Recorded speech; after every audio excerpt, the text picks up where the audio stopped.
ପଣା ସଂକ୍ରାନ୍ତି ଓ ଓଡ଼ିଆ ନବବର୍ଷର ଆପଣମାନଙ୍କୁ ଅନେକ ଅନେକ ଶୁଭେଚ୍ଛା ଓ ଅଭିନନ୍ଦନ ଜଣାଇ ଆରମ୍ଭ କରୁଛି ଏହି ଭିଡ଼ିଓଟି। ଆଜି ମୁଁ ଆପଣମାନଙ୍କ ସହିତ ସେୟାର କରିବାକୁ ଯାଉଛି ଗୋଟେ କ୍ଷୀର ପଣାର ରେସିପି, ଯାହାକି ପିଇବା ପାଇଁ ବହୁତ ଟେଷ୍ଟି ଆଉ ଏଇଟା ଆମ ଶରୀର ପାଇଁ ମଧ୍ୟ ବହୁତ ହେଲ୍ଦି। ଆଉ এই ପଣାର ରେସିପି ଆପଣ ପ୍ରଥମରୁ ଶେଷ ଯାକେ ଦେଖନ୍ତୁ। ଯଦି ଭଲ ଲାଗିବ ଲାଇକ୍ କରିବେ, ସେୟାର କରିବେ। ଚ୍ୟାନେଲକୁ ଯଦି ପ୍ରଥମ ଥର ପାଇଁ ଭିଜିଟ୍ କରିଛନ୍ତି ଦୟାକରି ସବସ୍କ୍ରାଇବ୍ କରନ୍ତୁ। ସବସ୍କ୍ରାଇବ୍ କଲା ପରେ ପାଖରେ ଥିବା ବେଲ୍ ଆଇକନକୁ ପ୍ରେସ୍ କରିଦେବେ, ମୋର ଆଗକୁ ଆସୁଥିବା ନୂଆ ନୂଆ ଭିଡ଼ିଓର ନୋଟିଫିକେସନ୍ ପାଇପାରିବେ। ଚାଲନ୍ତୁ ଷ୍ଟାର୍ଟ କରିବା। ନମସ୍କାର, ଜୟ ଜଗନ୍ନାଥ। ମୁଁ ଦୀପାଲି ଆପଣମାନଙ୍କୁ ସ୍ୱାଗତ କରୁଛି ମୋର ଏହି ଭିଡ଼ିଓକୁ। ଏଇଠି ପ୍ରଥମେ ଗୋଟେ ମିକ୍ସିଂ ବାଉଲ୍ ନେବା, ଆଉ ସେଇ ବାଉଲ୍ରେ ମୁଁ ଗୋଟେ କଦଳୀକୁ ଏମିତି ଟିକ୍ ଟିକ୍ କରି କାଟିକି ରଖିଥିଲି ତାକୁ ମଧ୍ୟ ପକାଇ ଦେଉଛି। ପକାଇକି ଏଇ ଚାମଚ ସାହାଯ୍ୟରେ ତାକୁ ଟିକେ ଭଲ ଭାବରେ ଆମେ ଚକଟି ନେବା।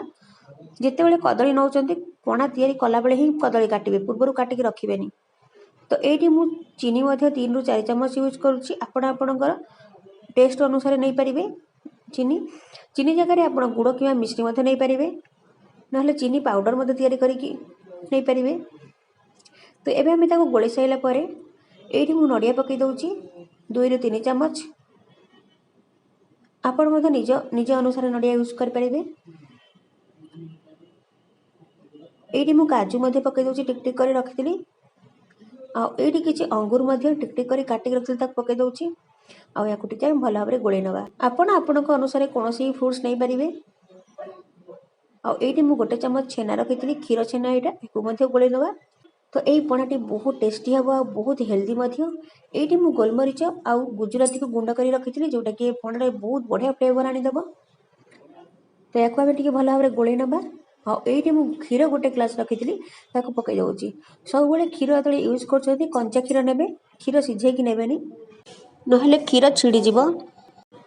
ଯେହେତୁ ମୁଁ 2 ଜଣଙ୍କ ପାଇଁ ବନାଉଛି, ତେଣୁ ମୁଁ ଏଇଠି 1 ଗ୍ଲାସ୍ କ୍ଷୀର ସହିତ ଆଉ 1 ଗ୍ଲାସ୍ରୁ ଟିକେ କମ୍ ହେବ ମୁଁ ପାଣି ମିଶାଇ ଦେଉଛି। ଆଉ ଏଇଠି 1 ପିଞ୍ଚ୍ର ଲୁଣ ମିଶାଉଛି, ଯେଉଁଟାକି ମିଠାଟାକୁ ବାଲାନ୍ସ କରିବ ବୋଲି।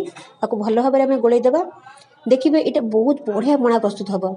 ଯଦି ଆପଣଙ୍କ ପାଖରେ ଦହି ଆଭେଲେବଲ୍ ନାହିଁ, କ୍ଷୀରରେ ମଧ୍ୟ ଏଇଭଳି ଟେଷ୍ଟି ପଣା ତିଆରି କରିପାରିବେ। ତ ଏବେ ଆମର ପଣା ପୁରା ରେଡ଼ି। ଏବେ ଆମେ ତାକୁ 2ଟା ଗ୍ଲାସ୍କୁ ସର୍ଭ କରିନେବା। ତ ଏଇଠି ମୁଁ 2ଟା ଗ୍ଲାସ୍ ନେଇଯାଉଛି। ତ ଆମେ ସେଇ ପଣାକୁ ସେଇ 2ଟା ଗ୍ଲାସ୍ରେ ଏବେ ସର୍ଭ କରିବା।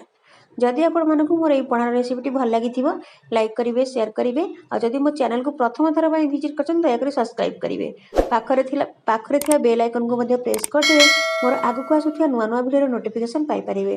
ତ ଏଇଠି ମୁଁ এই ପଣାକୁ ଡେକୋରେଟ୍ କରିବା ପାଇଁ ଏଇଠି ନଡ଼ିଆ ମଧ୍ୟ ପକାଇ ଦେଉଛି ତା ଉପରେ ଟିକେ ସେ ଗ୍ଲାସ୍ରେ। ଆଉ କିଛି କାଜୁ ମଧ୍ୟ ପକାଇଦେବା। ଏବେ କାଟିକି ରଖିଥିବା ଚେରି ମଧ୍ୟ ପକାଇଦେବା। ତାପରେ କାଟିକି ରଖିଥିବା ଅଙ୍ଗୁର ପକାଇଥିବା। ବର୍ତ୍ତମାନ ଦେଖନ୍ତୁ ଆମର ପଣାଟା ବହୁତ ସୁନ୍ଦର ଦେଖାଯାଉଛି। ଏଇଭଳି ଭାବରେ ନିଜ ଘରେ ବନାନ୍ତୁ ଆଉ ଫ୍ୟାମିଲି ସହିତ ଏନ୍ଜୟ କରନ୍ତୁ ଏଇ ପଣା ସଂକ୍ରାନ୍ତିରେ। ମୁଁ ପୁଣି ଆସିବି ଆଉ ଗୋଟେ ନୂଆ ଭିଡ଼ିଓ ନେଇ। ରହୁଛି, ନମସ୍କାର।